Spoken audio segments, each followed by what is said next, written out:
하나님의 말씀 신명기 19장 1절에서 13절 말씀입니다. 신명기 19장 1절에서 13절 하나님의 귀하신 말씀이 이러합니다. 네 하나님 여호와께서 이 여러 민족을 멸절하시고 내 하나님 여호와께서 그 땅을 내게 주심으로 내가 그것을 받고 그들의 성읍과 가옥에 거주할 때에 내 하나님 여호와께서 내게 기업으로 주신 땅 가운데서 새 성읍을 너를 위하여 구별하고 내 하나님 여호와께서 내게 기업으로 주시는 땅 전체를 새 구역으로 나누어 길을 닦고 모든 살인자를 그 성읍으로 도피하게 하라. 살인자가 그리로 도피하여 살만한 경우는 이러하니 곧 누구든지 본래 원한이 없이 부지 중에 그리 이웃을 죽인 일 가령 사람이 그 이웃과 함께 벌목하려 살림에 들어가서 손에 도끼를 들고 벌목하려고 찍을 때에 도끼가 자루에서 빠져 그의 이웃을 맞춰 그를 죽게 함과 같을 것이라. 이런 사람은 그 성읍 중 하나로 도피하여 생명을 보존할 것이니라. 그 사람이 그에게 본래 원한이 없으니 죽이기에 합당하지 아니하니 두렵건대 그 피를 보복하는 자의 마음이 복수심에 불타서 살인자를 뒤쫓는데 그 가는 길이 멀면 그를 따라 잡아 죽일까 하노라. 그러므로 내가 네게 명령하기를 새 성읍을 너를 위하여 구별하라 하노라. 네 하나님 여호와께서 내 조상들에게 맹세하신 대로 내 지경을 넓혀 내 조상들에게 주리라고 말씀하신 땅을 다 내게 주실 때 또 너희가 오늘 내가 너에게 명하는 이 모든 명령을 지켜 행하여 내 하나님 여호와를 사랑하고 항상 그의 길로 행할 때에는 이 셋 외에 새 성읍을 더하여 내 하나님 여호와께서 내게 기업으로 주시는 땅에서 무죄한 피를 흘리지 말라. 이같이 하면 그 피가 내게로 돌아가지 아니하리라. 그러나 만일 어떤 사람이 그의 이웃을 미워하여 엎드려 그를 기다리다가 일어나 상처를 입혀 죽게 하고 이 성읍으로 도피하면 그 본 성읍 장로들이 사람을 보내어 그를 거기서 잡아다가 보복자의 손에 넘겨 죽이게 할 것이라. 내 눈이 그를 긍휼히 여기지 말고 무죄한 피를 흘린 죄를 이스라엘에서 제하라. 그리하면 내게 복이 있으리라. 아멘. 하나님은 끊임없이 인간의 죄를 사하여 주기 위해서 계획하고 그 계획을 이루시고 있다라는 것이 저희들이 읽고 있는 성경을 통해서 알게 됩니다. 그래서 끊임없이 구약을 통해서 하나님은 죄인을 위해 하나님의 진노를 피할 수 있는 방법을 마련해 주십니다. 그 대표적인 제도 하나를 말씀을 드리자면 제사 제도입니다. 제사 제도를 통해서 인간이 갖고 있는 가장 큰 문제인 죄의 문제, 하나님의 진노로부터 피할 수 있고 하나님으로부터 용서를 받을 수 있는 제도를 허락하고 있는 것을 저희들은 보게 됩니다.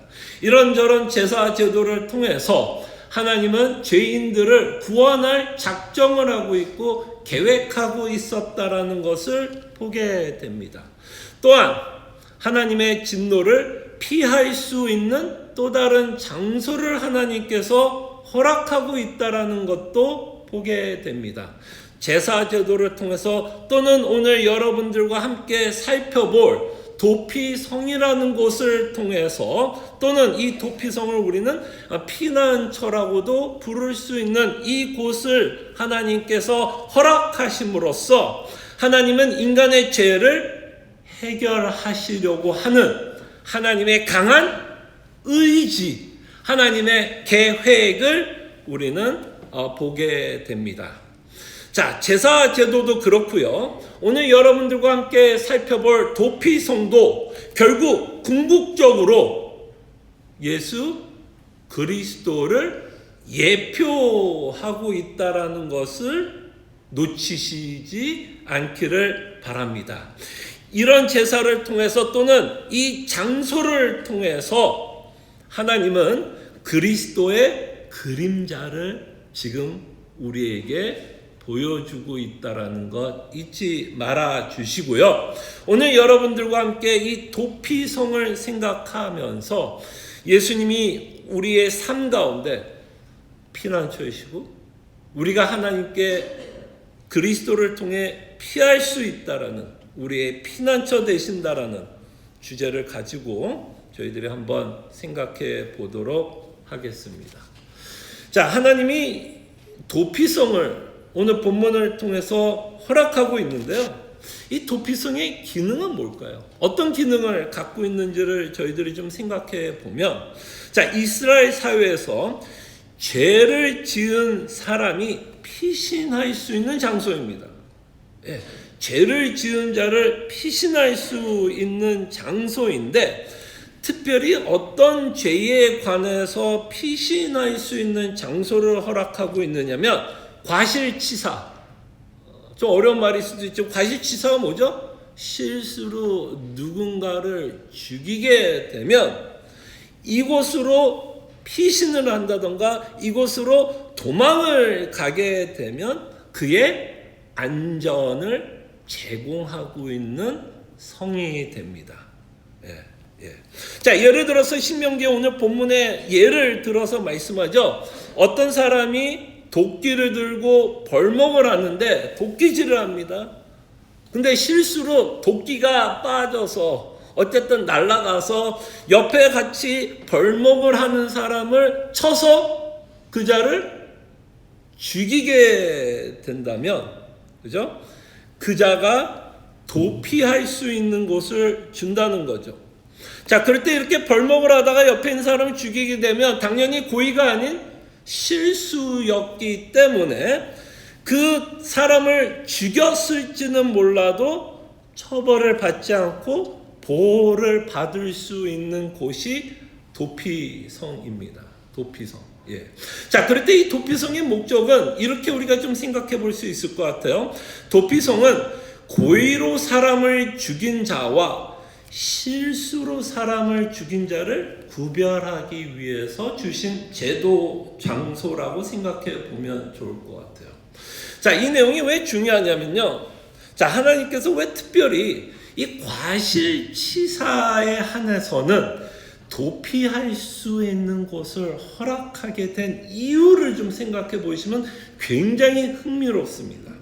자, 왜 이렇게 하나님이 과실치사에 대해서 이렇게 도망갈 수 있는 곳을 허락했냐면, 여러분 이거 아세요? 하나님은 복수를 허용하십니다.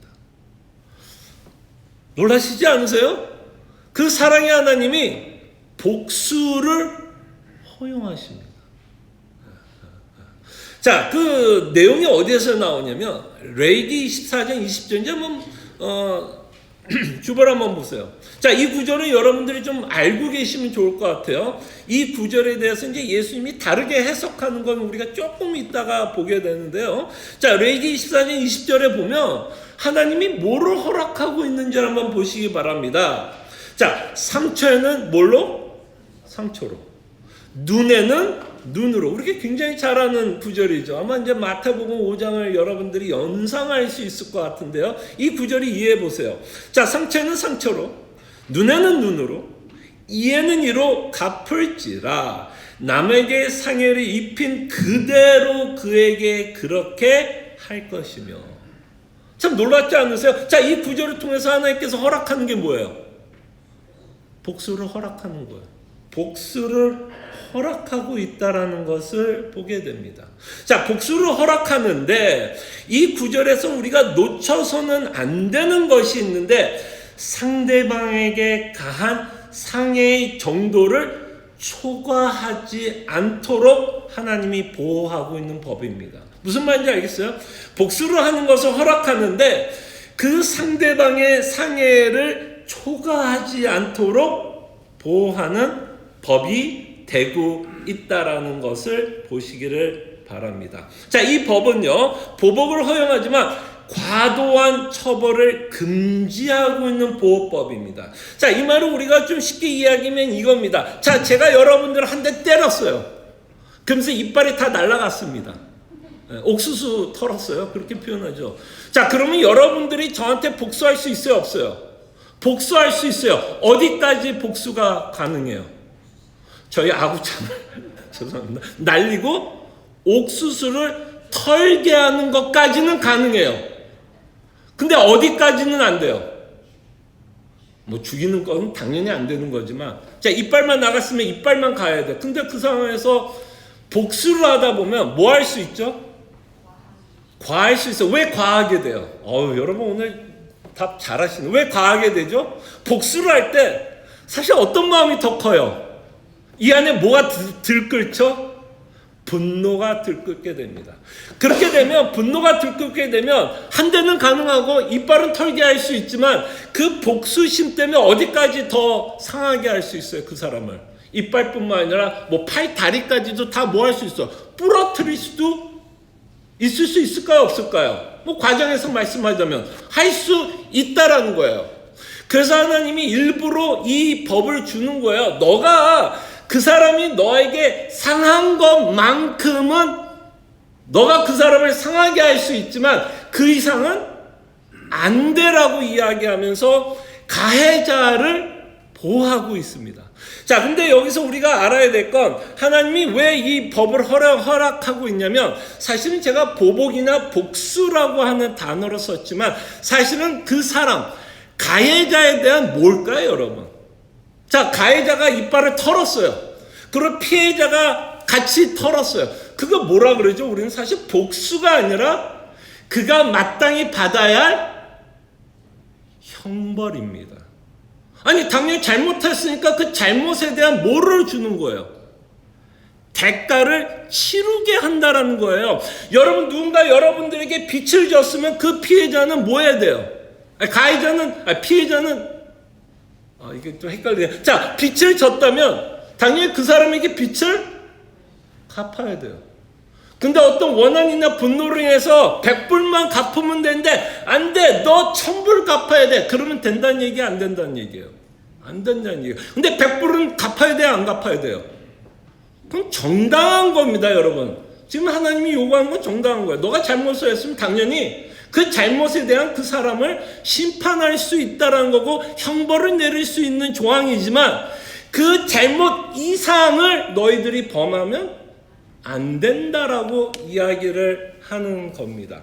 그래서 이 본문에 보면 도피성을 주면서 무슨 이야기를 하죠?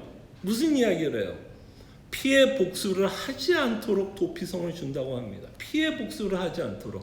자, 하나님께서 주신 이 법 때문에 하나님이 무엇을 또 허락하게 되냐면 도피성을 허락합니다. 자, 보세요. 자, 누군가 벌목하다가 사람을 죽일 수 있어요, 없어요? 말도 안 되는 얘기지만 죽일 수 있어요, 없어요?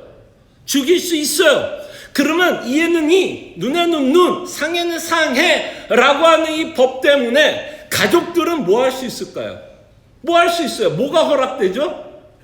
그 벌목하다가 도끼로 내 아버지를 죽인 그 사람을 뭐 할 수 있을까요? 죽일 수 있게 됩니다. 무슨 말인지 알겠어요? 얼마나 무서운 결과가 일어나는지 알겠죠? 근데 하나님은, 자, 누군가가 원한에 의해서 누군가를 죽였다면, 그죠? 원한에 의해서 일부러 고의적으로 누구를 죽였다면 그 사람이, 그 가족이 그 사람을 어떻게든 할 수 있을까요? 죽일 수는 있어요. 고의였고 일부러 했기 때문에. 이에는 이, 눈에는 눈이기 때문에. 근데 지금 이런 상황은 어떻게 해요? 과실치사가 있을 수 있잖아요. 근데 생명이 여러 개 있어요. 만약에 과실치사도 하나님께서 너 죽일 수 있다면 모든 사람이 그냥 죽게 되는 거죠. 그래서 하나님이 이 법 때문에 하나님께서 어떤 경우에서 예외 조항을 주냐면 실수로 누구를 죽일 경우에만, 그죠? 일부러 고의는 죽여도 돼요. 그런 실수에 한해서만 인간의 생명의 존엄성, 그리고 하나밖에 없으니 그 인간의 생명의 존엄성을 지켜주시기 위해서 하나님께서 허락한 것이 이 도피성이에요. 그렇기 때문에 이 도피성은 모든 죄에 대한 피난하는 게 아니라, 살인에 대해서도 하나님이 묵과하는 게 아니라, 살인 가운데서도 어떤 실수로 죽였을 때는 그 사람이 나를 열심히 쫓아서 죽일 수 있다 없다, 가족이. 근데 일단 도피성에 들어가면 그 사람을 복수할 수 없게끔 하는 조항이 되고 있습니다. 그럼에도 불구하고 그 사람이 잘못했어요? 잘못하지 않았어요? 잘못했죠. 잘못했기 때문에 그 자는 도피성으로 피해갈 수밖에 없죠. 도망갈 수밖에 없죠. 도피성으로 도망가지 않는 한 사람들은 자신을 뭐 할 수 있어요? 죽일 수 있기 때문에 그들은 복수를 피하기 위해서 도피성으로 들어가게 하고 피하게 합니다. 자, 근데 제가 이 도피성을 공부하면서 참 흥미로운 구절을 하나 봤습니다. 아마 여러분들도 이미 알 거예요. 이 도피성을 주면서 하나님이 또 특이한 조항을 하나 도피성과 연결을 시키면서 이야기를 하는데, 자, 민수기 35장 28절에 보면 이 도피성에 도망간 자들이 자유함을 얻게 되는 상황이 벌어집니다. 분명히 잘못해서 도피성에 들어갔지만 그가 도피성에 나오는 순간 죽을 수 있어요, 없어요? 죽을 수 있죠. 근데 이런 일이 벌어지게 되면 이 도피성에 도망갔던 자에게 해방과 자유함을 주신다라는 조항이 있습니다. 자, 제가 한번 읽어드리면 여러분들 누가 생각날까? 딱 읽는 순간, 아, 진짜 이 도피성은 하나님이 누군가를 이미 생각하고 있구나를 알게 됩니다. 자, 보세요. 이는 살인자가 누가 나와요? 대제사장이 죽기까지 그 도피성에 머물러야 할 것임이라. 그래서 무슨 조항을 하나 살짝 붙였어요. 대제사장이 죽으면, 그죠? 죽은 후에는 그 살인자가 자기 소유의 땅으로 뭐 할 수 있다? 돌아갈 수 있게 해주신다라는 거죠. 더 이상 그가 지었던 죄에 대해서 책임을 질 필요가 없고 아무도 그를 뭐 할 수 없게 하는 거예요. 복수를 하지 못하도록 한다는 거예요. 근데 조항이 뭐죠? 조건이 뭐예요? 대제사장이 죽으면 그의 죄가, 물론 과실치사이기도 하지만 그의 죄가 사함을 받아 떳떳하게 도피성에 나올 수 있고 아무도 자기를 뭐 할 수 없어요. 상하게 할 수 없게 된다는 걸 보게 됩니다. 자, 여러분, 제가 뭐 말하지 않아도 이 조항을 통해서 예수님이 이미 도피성을 준비하면서 이 대제사장이라고 하는 이 조항을 삽입하면서 하나님은 누구를 생각하면서 이 대제사장의 죽음에 대해서 말하고 있을까요? 네, 예수님을 생각하면서 이 조항을 넣고 있다라는 것을 보게 되고, 이 도피성에서 이 대제사장의 죽음으로써 이들이 죄에 대한 해방과 자유함을 줌으로써, 그죠? 우리의 참 도피성 되시는 예수님을 이 본문을 통해서 준비하고 있었다라는 것을 보게 됩니다. 그래서 우리는 구약을 통해서 끊임없이 말씀을 통해서 우리는 누구를 좀 주목하면서 계속 보셔야 돼요. 먼저 예수를 좀 먼저 주목했으면 좋겠습니다. 왜냐하면 이 구절들을 통해서 하나님의 계획이 드러나는데 그 계획은 죄인들을 어떻게 하면 구원할 수 있을까에 대한 계획이 끊임없이 구약을 통해서 나오고 있고 이 신명기를 통해서 나타나고 있다는 것을 보게 됩니다.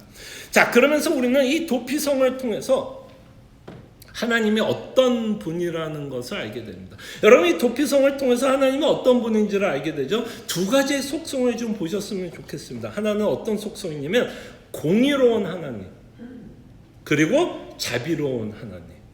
자, 공의로운 하나님은 뭐예요? 공의로운 하나님이 이 도피성을 통해서 어떤 모습으로 나오냐면 하나님은 보복법을 허락하고 있다라는 거예요. 보복할 수 있는 기회를 준다. 복수할 수 있는 기회를 준다는 거예요. 아니, 여러분, 제가 지금 이렇게 보복이라는 단어, 복수라는 단어를 사용하고 있지만 좀 전에 말씀드린 것처럼 이 보복과 복수는 어떤 의미를 갖고 있는 거예요? 그냥 내가 너 싫어 확 이게 아니라 이 보복과 복수는 너가 잘못한 거에 대한 그 상의 대가를 받게 한다는 거. 이를 상하게 했으니까 당연히 너는 이가 어떻게 돼요? 상해야 된다는 거고. 그죠? 만약에 어떻게든 너가 상대를 상하게 하면 너도 상함을 받아야 한다라는, 이것은 복수의 의미보다는 사실은 그 가해자가 형벌을 받아야 한다라는 것을 우리에게 보여줍니다. 그래서 이 도피성을 통해서 우리에게 볼 수 있는 건 보복법, 복수법을 레위기를 통해서 보게 되기 때문에 이 도피성을 통해서 하나님의 공의하심을 보게 되는데, 이 하나님의 공의하심대로 가면 과실치사도 어떻게 돼야 돼요? 과실치사도 죽여야 돼요. 죽여야 된다는 얘기가 되잖아요. 공의대로. 그럼에도 불구하고 하나님의 이 과실치사만이라도 그자가 살 수 있는 길을 하나님이 뭐 하신가? 너희가 도피성으로만 피할 수 있다면 과실치사만에 한해서는 상하지 못하도록 하나님이 이자들을 보호하고 있다는 것을 보면서 하나님의 무엇이 또 드러나고 있죠? 공의의 하나님, 보복을 허용하는 하나님, 그냥 형벌만 주는 하나님이 아니라 자비로운 하나님, 은혜로운 하나님, 사랑이 많으신 하나님으로 죄인들이 뭐 할 수 있는 기회를 줘요? 피할 수 있는, 도망갈 수 있는 곳을 허락하고 있는 것을 통해서 하나님의 자비하심. 그래서 우리는 이 도피성을 통해서 우리가 보기를 원하는 건, 참 하나님은 공의로운 하나님이시기도 하지만 하나님은 참으로 자비로운 하나님이신 것을 저희들이 보게 되고, 이 도피성을 통해서 좀 전에 말씀드린 것처럼 무엇을 설명하는 거죠?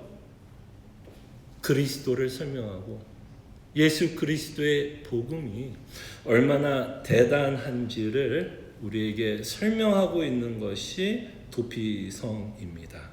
그때 여러분, 구약에 나왔던 도피성과 예수 그리스도의 복음을 좀 비교 대조를 하면 예수님이 우리에게 베풀어 주셨던 이 복음의 내용이 얼마나 대단하고 더 큰 놀라운 은혜인지를 알게 됩니다. 자, 도피성은 어떤 죄에 한해서만 피할 수 있게 하시죠? 어떤 죄? 살인. 그것도 어떤 살인? 과실치사에만 한정을 짓고 죄의 용서하심이 있고 도망가게 합니다. 그런데 예수 그리스도의 복음은 어때요? 어떤 한정적 죄만 말씀하나요? 그렇지 않습니다. 로마서 8장 1절과 2절을 통해서 그러므로 이제 그리스도 예수 안에 있는 자에겐 결코 정죄함이 없나니 이는 그리스도 예수 안에 있는 생명의 성령의 법이 죄와 사망의 법에서 너를 해방. 그래서 그리스도의 복음, 그리스도의 십자가는 우리가 짓고 있는 죄의 어떤 한정성이 아니라 우리가 짓는 모든 죄를 그리스도로 말미암아 용서받게 됩니다. 여러분들이 과거에 지었던 죄, 현재 짓고 있는 죄, 그리고 미래에 지을 모든 죄가 그리스도 안에서 정죄함이 없다라는, 구약에 나왔던 도피성보다 더 좋은 도피성이 누구예요? 더 좋은 피난처는 우리 예수 그리스도라는 것을 보게 됩니다. 도피성은 굉장히 한정적으로 보호하게 됩니다. 계속해서 어떤 일이 벌어져야지 도피성에 있는 사람들이 자유함을 얻어요? 대제사장이 죽어야만, 끊임없이 대제사장이 죽어야만 이 도피성에서 과실치사로 도망갔던 자들도 자유함을 얻고 죄의 용서함을 받습니다. 그러나 예수 그리스도의 십자가 이미, 오늘 너무나 감사하게도 여러분 오늘 장로님이 기도를 했을 때 이 단어로 썼어요. 단번에라는 단어로 썼어요. 단번에 예수 그리스도께서 십자가에 죽으심으로 이제는 뭐야? 매번 어떤 사람이 죽을 필요가 있어요, 없어요? 매번 제사를 드릴 필요가 있어요, 없어요? 예수 그리스도의 한 번의 십자가의 사건, 단번의 사건으로 영원히 여러분과 저의 죄가 용서함을 받게 된다라는 어마어마한 효력을 그리스도 안에 갖고 있다라는 것을 보게 됩니다. 그래서 이제는 예수 그리스도 안에 있는 자는 죄의 용서뿐만 아니라 영원한 안식과 소망을 누리면서 살아갑니다. 여러분, 예수님이 이 땅에 오셔서 우리의 도피성이 되고 우리의 피난처 되시는 이유는 다만 우리의 죄를 용서하시기 위해서 피난처가 되신 게 아니라 자신에게 피해 우리가 예수 그리스도는 말미암아 정죄함을 받지 않아 어디를 바라보면서 살아가게 하십니까? 하나님의 나라를 바라보게 하십니다. 여러분과 제가 받는 너무나 큰 소망과 위로가 무엇인지 아십니까? 우리는 이제 하나님께 어떻게 나가요? 두려움으로 나갑니까? 공포감으로 나갑니까? 이거 잘못 나갔다가는 하나님께 죽는 거 아니야? 라는 그런 두려움으로 하나님께 나갑니까? 아니면 담대함으로 은혜의 보좌 앞에 나아갑니까? 우린 담대하게 은혜의 보좌 앞에 나와 이 자리에 여러분과 제가 하나님께 예배하게 됩니다. 그래서 히브리서 6장 18절에 보면 우리가 갖고 있는 소망에 대해서 이렇게 말합니다. 이는 하나님이 거짓말할 수 없는 이 두 가지 변하지 못할 사실로 앞에 있는 뭐를 얻으려고요? 소망을 얻으려고. 여기서 중요한 건 뭐예요? 변하지 못할 사실이에요. 변하지 않는다라는 건 뭐죠? 시간적으로 변하지 않는 것. 영원하다는 거지. 영원히. 우리가 갖고 있는 소망은 영원합니다. 우리가 갖고 있는 소망은 영원해요. 그 도피성, 예수 그리스도 안에 숨고 있는 자, 피하는 자, 우리의 소망은 영원합니다. 피난처를 찾은 우리에게 큰 안위를 받게 하려 하심이라. 여러분, 히브리서 어떤 상황이죠? 여러분, 히브리서에 속했던 성도들의 삶이 어떠했나요? 그들은 예수를 믿는 것 때문에 너무나 힘든 삶을 살았습니다. 정말 그들은 자신이 갖고 있는 재산도 잃어버렸어요. 예수를 믿는 것 때문에 죽을 수도 있었어요. 그래서 그들은 정말 유혹을 받았습니다. 예수를 버리고 싶은 유혹, 예수를 배도하고 싶은 유혹. 그럼에도 불구하고 히브리서 기자는 말합니다. 예수를 끝까지 붙들고 나아가라. 왜? 예수님이 여러분들에게 더 좋은 것을 줄 것이기 때문에. 요한복음 14장에 보면 예수님이 제자들에게 말씀합니다. 근심하지 마라. 내가 떠나는 것 때문에 근심하지 마라. 그러면서 예수님이 제자들에게 무엇을 약속해요? 무엇을 약속하죠? 내가 너희들과 함께 지내. 거처를 마련하신다라고 말씀합니다. 정말 이것보다 더 큰 위로와 더 큰 소망이 어디 있습니까? 여러분들이 이 땅에 살아가면서 여러분과 제가 확신할 수 있는 일이 무엇이 있습니까? 여러분과 제가 이 땅에 살아가면서 영원한 것이 무엇이 있습니까? 이 땅에 살아가면서 우리가 확신할 수 있는 일 하나도 없습니다. 첫째, 무엇이 그것을 증명하죠?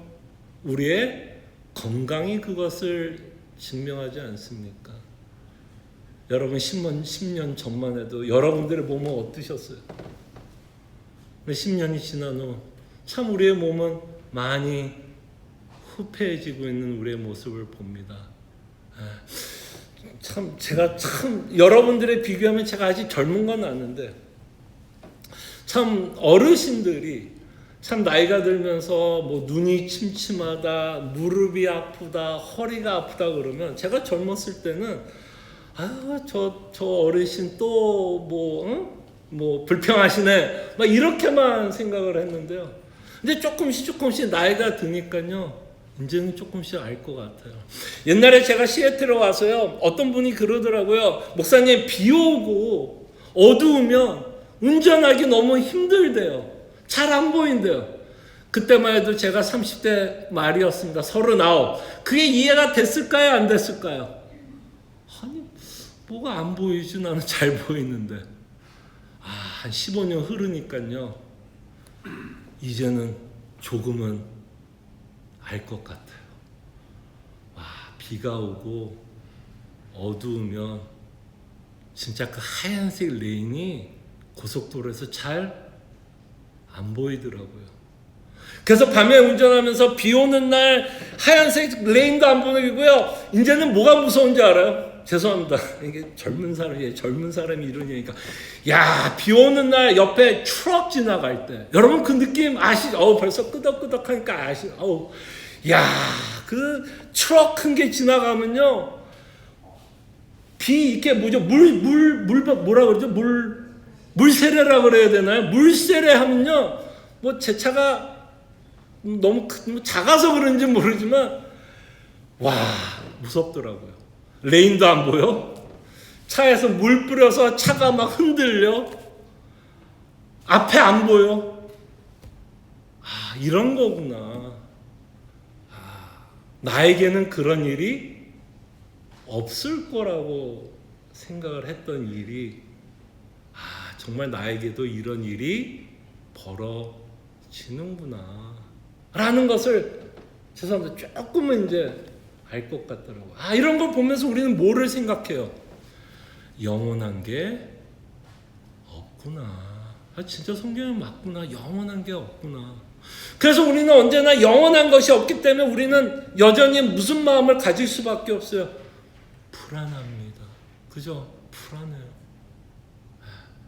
그래서 하나님이 우리에게 약속합니다. 변하지 않는다. 하나님의 약속은 변하지 않는다. 우리의 삶은 수많은 변화가 있고 우리가 예측할 수 없는 일이 있어. 우리의 삶은 미래를 바라보면 불안할 수 있지만 하나님이 우리에게 약속하는 자, 소망을 얻으려고 피난처를 찾은 우리에게는 큰 안위함, 큰 위로, 큰 격려를 우리에게 하고 있다는 것을 보시길 바라고 믿으시길 바랍니다. 그래서 예수님이 우리에게 피난처가 되실 때 우리는 이렇게 고백합니다. 두렵지 않고 또 태어납니다. 두렵지 않고 태어납니다. 바로 이것이 피난처 되시는 예수 그리스도를 믿을 때 우리가 갖는 참된 평안함이 아닐까 생각을 해봅니다. 그리고 예수 그리스도 안에 피하는 자 여러분, 우리가 신앙생활하다 보면요, 이게 또 삶도 그런 것 같아요. 여러분 어때요?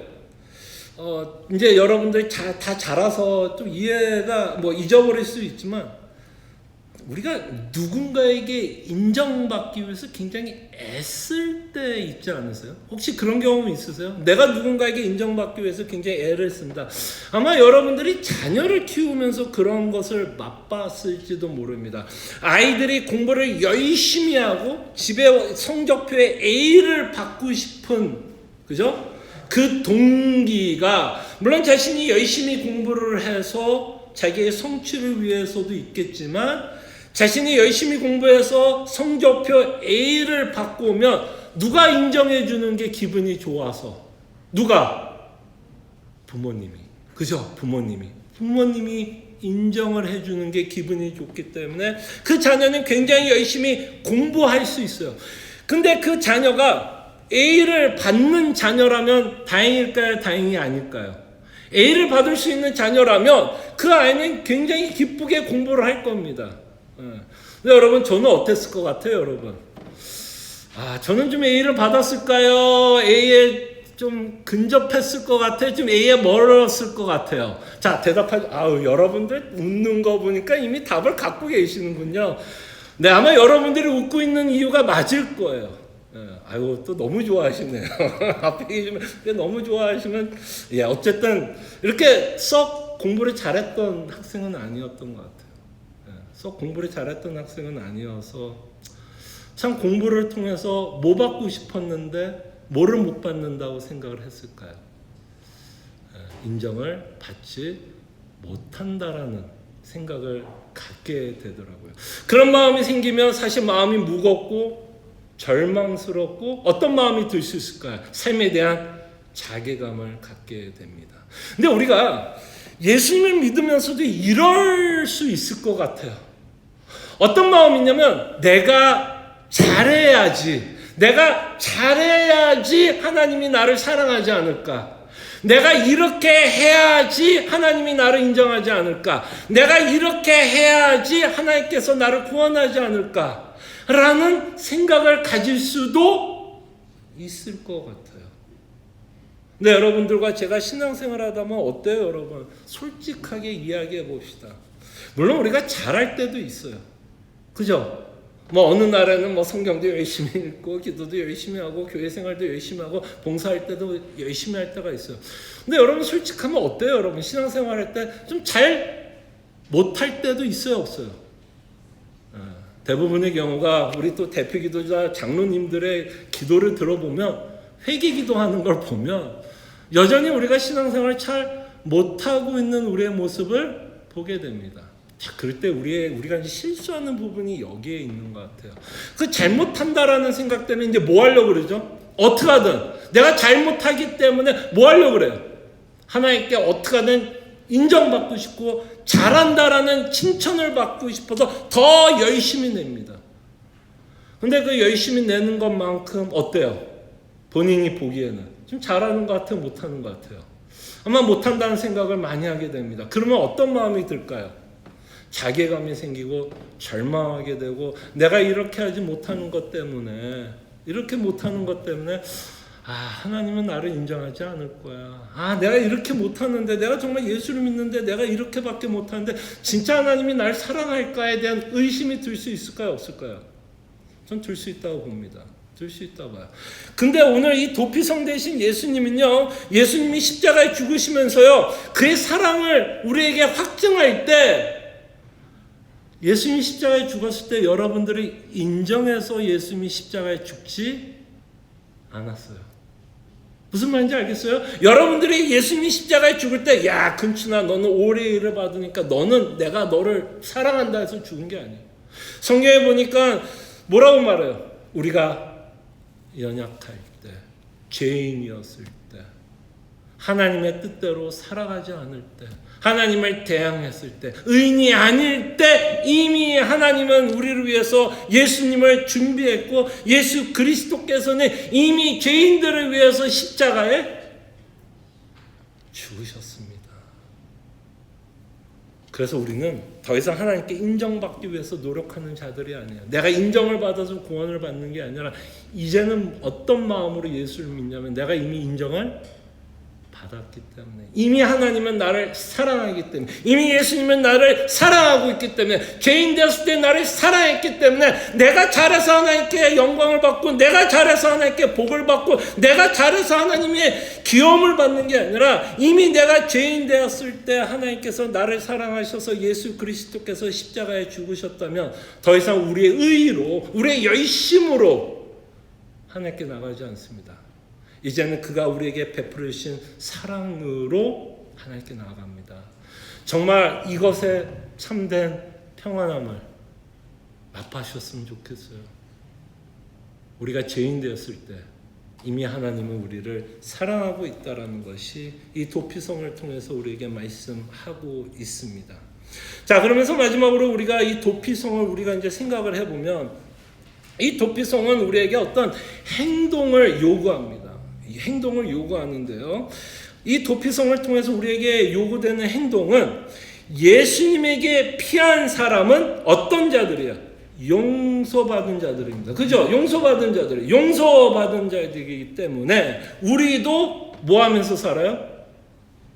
용서하면서 살아가게 됩니다. 자, 그래서 이제는 여러분들 아까 좀 전에 이에는 이 눈에 눈은 무엇을 상기해야 돼요? 보복법을 좀 상기해 보시길 바랍니다. 분명히 구약을 통해서는 하나님이 그것을 허용했어요? 허용하지 않았어요? 분명히 허용했어요. 그러나 예수님이 옴으로써 이 보복법이 바뀔까요? 안 바뀔까요? 바뀌게 됩니다. 엄청나게 바뀌게 돼요. 자, 그 내용이 바로 마태복음 5장 38절에서 39절입니다.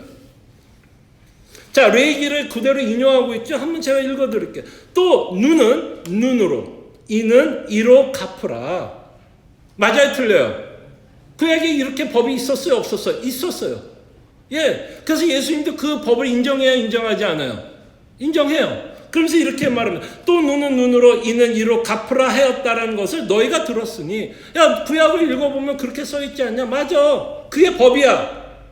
근데 39절에 보면 그 법을 이제 다르게 해석하고 적용하고 있는 것을 보게 됩니다. 이제 이게 놀라운 일이죠. 나는 너에게 이르노니, 그래서 이제 예수님이 뭐라고 그래요? 이 구약의 법은 이렇지만 너희들이 나를 믿는다면 너희들은 어떤 삶을 살아야 할지에 대해서 예수님이 이렇게 말을 하는 거죠. 자, 나는 너에게 이르노니 악한 자를 뭐 하지 말라? 대적하지 말라. 누구든지 내 오른뺨을 치거든 왼뺨도 돌려대며. 여러분, 법이 어떻게 바뀌는지 보이세요? 자, 구약법대로 하면 예수님이 뭐라고 얘기해요? 오른뺨 맞았으니 너희도 뭐하라고 얘기해야 돼요? 가서 그 사람 오른뺨 때려라라고 하는 게 구약의 법이죠. 그죠? 근데 예수님이 그 구약의 법을 어떻게 바꿔요? 네가 오른뺨을 맞으면 뭐까지 내놓으라? 왼뺨까지 내놓으라는 겁니다. 뭘 얘기하고 싶을까요, 예수님이? 뭘 얘기하고 싶은 거예요? 뭘 얘기하는 걸까요? 더 이상 복수와 보복은 안 된다라고 얘기하고 싶은 거예요. 그렇잖아요. 그죠? 구약대로 하면 보복이 가능했습니다. 근데 정말 너희들이 나를 믿고 있다면 더 이상 보복과 복수는 안 된다라고 이야기해요. 자, 그럴 때 왜 예수님이 이 법을 바꿔버렸을까요, 여러분? 예수님이 이 법을 바꿔버릴 수 있는 이유와 동기가 뭘까요, 여러분? 예수님이 이 법을 바꿀 수 있는 그 동기, 이유가 뭘까요? 예수님의 십자가를 여러분 생각해 보시기를 바랍니다. 예수님이 이에는 이, 눈에는 눈으로 적용을 했다면 여러분과 저가 살아있을 수 있는 사람이 있을까요, 없을까요? 정말 구약의 법대로 예수님이 적용을 했다면 여러분과 저는 살아있을 수 있을까요? 없어요. 왜? 이에는 이, 눈에는 눈. 우리가 예수님을 뭐 했죠? 군중들이 다 뭐라고 외쳤어요? 살려라, 죽여라. 죽여라라고 외쳤어요. 그죠? 그렇다면 예수님도 뭐 할 수 있어요? 구약법대로 가면 너희들이 나를 죽였으니 나도 너를 죽일 수 있다라는 거예요. 보복이 허용돼요, 안 돼요? 허용이 되면 그렇게 되는 거죠. 근데 예수님이 십자가에 죽으면서 보복을 하셨나요? 이에는 이, 눈에는 눈으로 했어요. 예수님이 우리를 죽일 수 있었나요, 없었나요? 진노할 수 있었나요, 없었나요? 심판할 수 있었나요, 없었나요? 충분히 심판할 수 있었습니다. 그는 우리를 보복할 수 있었고 복수할 수 있었어요. 그러나 그는 우리를 구원하기 위해서 십자가에 죽으셨습니다. 보복을 허용한 게 아니라 자신이 우리를 대신하여 십자가에 죽으셨어요. 예수님은 자신의 오른뺨이 아니라 왼뺨이 아니라 자신의 모를 드렸어요. 자신의 온 몸을 우리를 위해서 주셨어요. 그래서 여러분과 제가 뭐를 받아요? 용서함을 받게 됩니다. 예수님에게 피하게 됩니다. 그래서 예수님이 뭐라고 말씀해요? 분명히 너희들이 살다 보면 너의 오른뺨을 때리는 사람이 있을까요, 없을까요? 물론 문자적인 내용은 아니에요. 문자적으로 말하는 건 아니겠지만 분명히 여러분들의 마음을 상하게 하는 사람이 있을까요, 없을까요? 그건 있을 것 같아요. 그죠? 뺨은 제가 한번 뺨 맞아본 적은 있네요. 저도 선생님한테. 아마 여러분들도 한국 그 남자분들은 뭐 뺨 맞아봤을 거예요. 어쨌든 그게 뺨 맞을 일은 그렇게 많지는 않을 거예요. 그렇지만 우리의 마음을 상하게 하는 일들은 굉장히 많을 거라고 생각을 합니다. 그 원리대로, 구약의 원리대로 하면, 나를 상하게 하면 나도 그 사람을 뭐 할 수 있어요? 구약의 법대로 하면 똑같이 그 사람을 상하게 할 수 있어요. 그죠? 그러나 예수 그리스도의 복음을 믿는 자들에게 예수님이 말씀합니다. 나도 너를 복수하지 않는다. 나도 너를 보복하지 않는다. 너희가 나에게 용서함을 받았다면 이제는 더 이상 이에는 이 눈에는 눈으로 살 수 없다. 근데 이에는 이 눈에는 눈은 사실은 보복법이기도 하지만 사실은 이 법은 우리의 뭐를 만족시키는 법인지 아세요? 우리의 분노를 만족시키는 법 아니에요. 결국 잘된 거 아니에요? 내가 저 사람 싫은데 이 구조를 가지고 저 사람 뭐 할 수 있게끔 하게 하는 거예요. 복수하게끔 한다면 결국에는 하나님 예수님이 이 새롭게 해석하는 것을 보면서 다시는 복수하지 말 것을 말씀합니다. 오히려 사랑할 것을 말합니다. 그래서 제가 이 구절을 보면서 생각난 단어가 하나 있어요. 아마 제가 여러분들에게 이 단어를 쓴 것 같아요. 제가 알기로는 이 단어가 표준어인 줄 알았더니 또 어떻게 구글 설치하니까 또 은어라고도 표현하더라고요. 잘 모르겠어요. 이게 표준어인지 은어인지 모르지만 예수님이 이 구절을 통해서 우리에게 어떤 삶을 살라라고 말씀하고 있느냐면, 죄송합니다. 이게 은어면 여러분들을 불편하게 하려고 하는 단어는 아닌데 이 단어가 생각나더라고요. 호구로 살라는 것 같아요. 이 구절은 우리 보러 호구로 살라는 것 같아요. 여러분 호구당했을 때 가장 기분 나쁜 게 뭐죠? 근데 자존심 아니에요. 그 자존심 상하면 뭐 하고 싶어요? 똑같이 네가 나를 무시한 것처럼 나도 너를 무시하고 싶은 게 우리의 마음 아니에요. 근데 이렇게 표현하면 너무 죄송한 표현이지만 조금 강조하고 싶어서 얘기를 할게요. 정말 예수님이 호구된 거 아닌가요? 아닌가요? 여러분과 저를 구원하기 위해서 알면서도 무시당하지 않았나요? 그럴 때 이 삶이 저는 쉽다고 얘기하지는 않습니다. 쉽지는 않아요. 그러나 정말 이 도피성을 아는 자들, 정말 그리스도를 피하는 자들은 어떤 열매를 맺을까요, 여러분? 어떤 열매를 맺을까요? 눈에는 눈, 이에는 이? 아니요. 정말 그리스도를 피하는 자, 복음의 위력을 아는 자, 주의 용서하심을 아는 자는 끊임없이 뭐 하려고 살까요? 용서하려고. 그런 마음을 갖고 저희들이 살아가지 않을까 생각을 해봅니다. 그래서 우리 이 아침 함께 기도해요.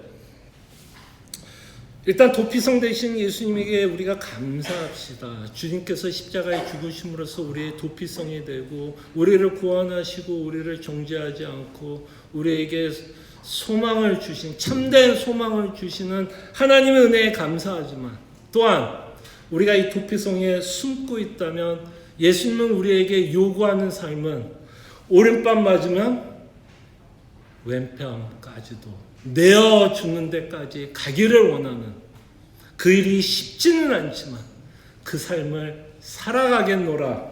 우리가 다시 한번 이 시간 헌신하고 결심하는 시간 가졌으면 합니다. 기도하죠.